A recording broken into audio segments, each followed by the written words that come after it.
जय माता दी दोस्तों। श्री जगदम्बिकाय नमः। ओम ऐं ह्रीं क्लीं चामुंडा अभिच्छेद श्रीमद्देवी भागवत महापुराण चतुर्थ स्कंध अतः विंशो अध्याय। व्यास जी द्वारा जन्मेजय को भगवती की महिमा सुनाना तथा कृष्णावतार की कथा का उपक्रम। व्यास जी बोले, हे भारत सुनिए, अब मैं आपको पृथ्वी का भार उतारने और कुरुक्षेत्र तथा प्रवास क्षेत्र में योग माया के द्वारा सेना के संहार का वृतांत बताऊंगा। भृगु के शाप के प्रताप तथा महामाया की शक्ति से ही अमित तेजस्वी भगवान विष्णु का आविर्भाव यदुवंश में हुआ था। मेरा यह मानना है कि पृथ्वी का भार उतारना तो निर्मित मात्र था, वस्तुतः योग माया ने ही इस संयोग का विधान कर दिया था कि धरातल पर भगवान विष्णु का अवतार हो। हे राजन, इस समय आश्चर्य कैसा! वे भगवती योग माया जब ब्रह्मा विष्णु आदि देवताओं को भी निरंतर नचाती रहती है, तब त्रिगुणात्मक सामान्य जन की क्या बात। उन भगवती ने अपनी रहस्यमय लीला से भगवान विष्णु को भी सम्यक रूप से मल मूत्र तथा स्नायु से भरे गर्भपात से होने वाला दुख भोगने को विवश कर दिया था। पूर्व काल में राम अवतार के समय भी उन्हीं योग माया ने जिस प्रकार देवताओं को बानर बना दिया था, राम रूप में अवतीर्ण भगवान विष्णु को दुखपात से व्यथित कर दिया था, वह तो आपको विदित ही है। हे महाराज, अहंता और ममता के इस सुदृढ़ बंधन से सभी लोग आबद्ध है, अतः अनासक्त तथा मोक्ष की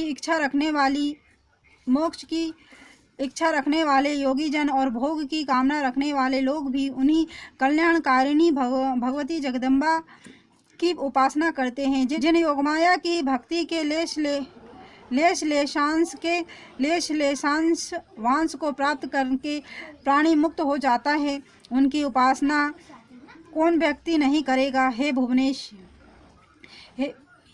भुवनेशी, ऐसा उच्चारण करने वाले को वे भगवती तीनों लोक प्रदान कर देती हैं। और मेरी रक्षा कीजिए। इस वाक्य के कहने पर उन्हें पहले ही त्रिलोक दे देने के कारण अब कुछ भी ना दे पाने से वे उस भक्त की ऋणी हो जाती हैं। हे राजन, आप उन भगवती के विद्या तथा अविद्या ये दो स्वरूप जानिए। विद्या से प्राणी मुक्त होता है और अविद्या से बंधन में पड़ता है। ब्रह्मा विष्णु और महेश ये सब उनके अधीन रहते हैं। भगवान के सभी अवतार रस्सी से बंधे हुए के समान भगवती से ही नियंत्रित रहते हैं। भगवान विष्णु कभी बैकुंठ में और कभी क्षीर सागर में आनंद लेते हैं, कभी अत्यधिक बलशाली दानवों के साथ युद्ध करते, कभी बड़े बड़े यज्ञ करते हैं, कभी तीर्थ में कठोर तपस्या करते हैं, और हे सुब्रत, कभी योग निद्रा के वशीभूत होकर सैया पर सोते हैं। वे भगवान मधुसूदन कभी भी स्वतंत्र नहीं रहते। ऐसे ही ब्रह्मा, रुद्र, इंद्र, वरुण, यम, कुबेर, अग्नि, सूर्य, चंद्र, अन्य श्रेष्ठ देवतागण, सनक आदि मुनि और वशिष्ठ आदि महर्षि ये सब के सब बाजीगर के अधीन कठपुतली की भांति सदा भगवती के वश में रहते हैं। जिस प्रकार नथे हुए बैल अपने स्वामी के अधीन रहकर विचरण करते हैं, उसी प्रकार सभी देवता कालपाश में आबद्ध रहते हैं। हे राजन, हर्ष, शोक, निद्रा, तन्या, आलस्य आदि भाव सभी देहधारियों के शरीर में सदा विद्यमान रहते हैं। ग्रंथकारों ने देवताओं को अमर, मृत्यु रहित तथा निर्जन, बुढ़ापा रहित कहा है, किंतु वे निश्चित ही केवल नाम से अमर है, अर्थ से कभी भी वैसे नहीं हैं। जिनमें सदा उत्पत्ति, स्थिति और विनाश नामक अवस्थाएं रहती है, वे अमर और निर्जर कैसे कहे जा सकते हैं। वे देवता विबुध विशेष बुद्धि वाले होते हुए भी दुखों से पीड़ित क्यों होते हैं। जब वे भी सामान्य लोगों की भांति व्यसन तथा कीड़ा में आसक्त रहते हैं, तब उन्हें देव क्यों कहा जाए। इसमें कोई संदेह नहीं कि सामान्य जीवों की भांति इनकी भी क्षण में उत्पत्ति होती है और क्षण में नाश हो जाता है। ऐसी स्थिति में इनका उपमा जल में उत्पन्न होने वाले कीटों और मच्छरों से क्यों ना क्यों न दी जाए। और जब आयु के समाप्त होने पर वे भी मर जाते हैं तब उन्हें अमर न कहकर मर क्यों न कहा जाए। कुछ समय 1 वर्ष की आयु वाले और कुछ 100 वर्ष की आयु वाले होते हैं। उनसे अधिक आयु वाले देवता होते हैं और उनसे भी अधिक आयु वाले ब्रह्मा कहे गए हैं। ब्रह्मा से अधिक आयु वाले शिव हैं और उनसे भी अधिक आयु वाले विष्णु हैं। अंत में वे भी नष्ट होते हैं और इसके बाद वे फिर से क्रमशः उत्पन्न होते हैं और उत्तरोत्तर बढ़ते हैं।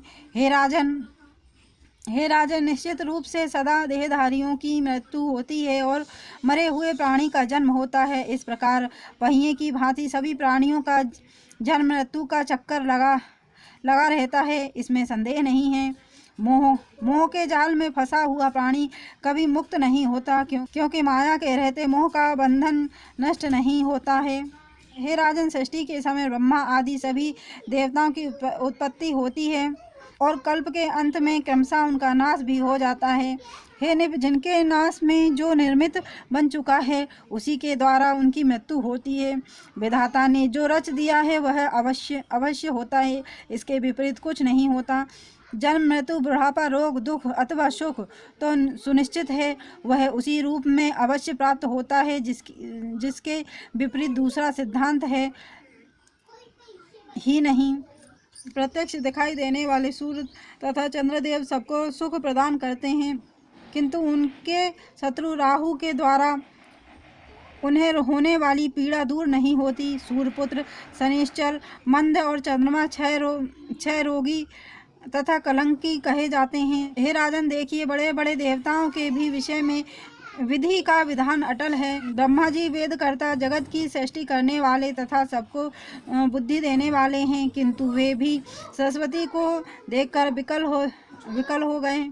जब शिव की भार्या सती अपने शरीर को दग्ध करके मर गई तब लोगों का दुख दूर करने वाले होते हुए भी वे शिव जी शोक संतप्त तथा पीड़ित हो गए। उस समय काम अग्नि से जलते हुए देह वाले शिव जी यमुना नदी में कूद पड़े। तब हे राजन, उनके ताप के कारण यमुना जी का जल श्याम वर्ण का हो गया।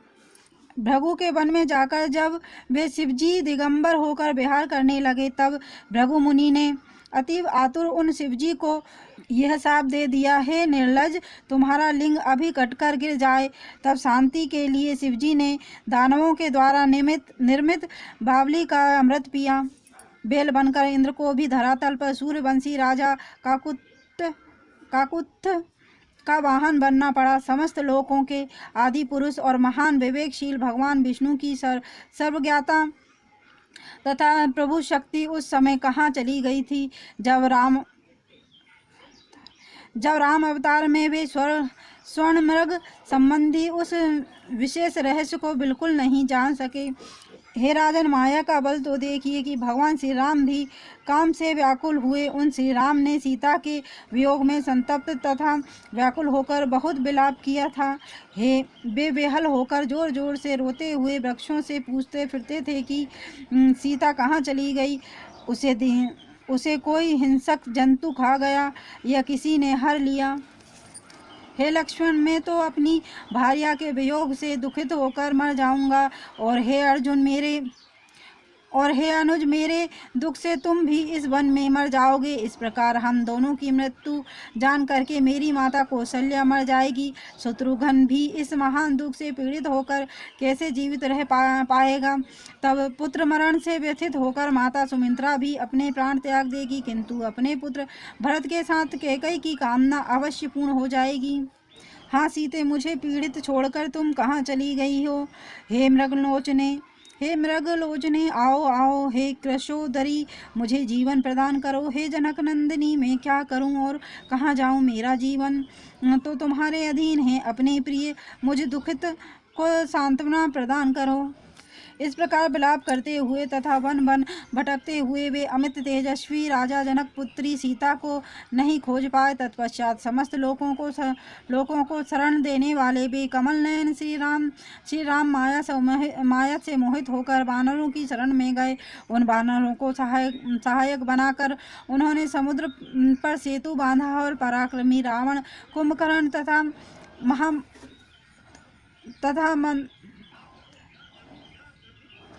तथा महोदर का संहार किया। तदंतर दुष्ट आत्मा रावण के द्वारा सीता को हरी गई समझकर सर्वज्ञ होते हुए भी श्री राम ने उन्हें लाकर उनकी अग्नि परीक्षा कराई। हे महाराज, योगमाया की महिमा बहुत बड़ी है। मैं कुछ योगमाया के विषय में क्या कहूँ, जिनके द्वारा न जाया हुआ यह संपूर्ण विश्व निरंतर चक्कर काट रहा है। इस प्रकार सांप के वशीभूत होकर भगवान विष्णु इस लोक में धारण किए गए अनेक अवतारों में देव के अधीन होकर नाना प्रकार की लीलाएं करते हैं। अब मैं आपसे देवताओं का कार्य सिद्ध करने के लिए मनुष्य लोकों में भगवान श्री कृष्ण के अवतार तथा उनकी लीला का वर्णन करूंगा। प्राचीन समय की बात है। यमुना के मनोहर तट पर मधुवन नामक एक वन था। वहाँ लवणासुर नाम वाला एक बलवान दानव रहता था, जो मधु का पुत्र था।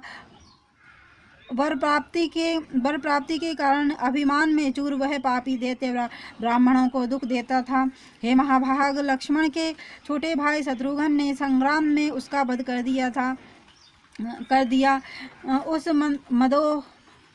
उस मदोन्मत्त को मारकर उन्होंने मथुरा नामक परम सुंदर नगरी बनाई।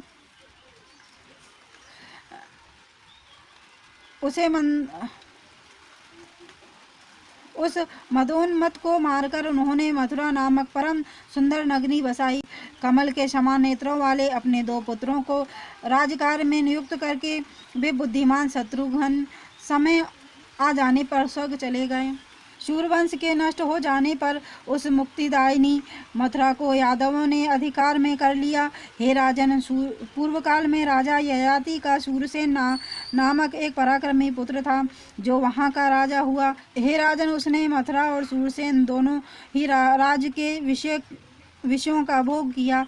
वहाँ पर वरुण देव के शापवश महर्षि कश्यप के अंश स्वरूप